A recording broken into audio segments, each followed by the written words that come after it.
ichki ishlar xodimi sizni telefoningizni olib qo'yishi yoki tintishga qanchalik haqli? Men sizlarga tushuntirib beraman. Ichki ishlar xodimlari faqatgina ushbu holatlarda va ushbu hujjatlar asosidagina sizni telefoningizni olib qo'yib tintishga haqli. Bular siz huquqbuzar bo'lsangiz yoki jinoyat sodir etgan bo'lsangizgina sizni telefoningizni olib qo'yib ular tintishi mumkin. Va uchta hujjat asosida.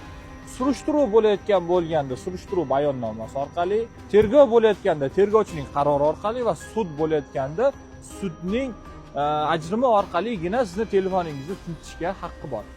Qolgan boshqa har qanday holatda sizni telefoningizni ichki ishlar xodimi so'rab turib, buni ochib bering, menga ko'rsating, men tekshirmoqchiman desa, aslo bera ko'rmang. Agar shunaqa holatda sizni majburlashayotgan bo'lsa, prokuraturaning ishonch telefoni agar kechqurun bo'ladigan bo'lsa, o'sha prokuraturaning navbatchi telefon raqamiga telefon qilib o'zingiz holatingizni tushuntirishingiz mumkin. Fuqarolarimiz huquqiy bilimi yo'qligi natijasiga ko'ra, ulardan telefonni so'rashsa, telefonlarni o'zlari qo'llaridan topshirib, kerak vaqtida o'zlari ochib berishyapti. Bu juda katta xato. Chunki xohlagan odam telefonidan kamchilik topsa bo'ladi. Agar sizdan telefoningizni so'rashsa, biza tintmoqchimiz, biza ko'rmoqchimiz desa, siz so'rang. Bayonnomani yoki qarori yoki buyruq so'rang. Agar uchta holatda hech qanaqa hujjat bo'lmasa, siz aslo telefoningizni bera ko'rmang.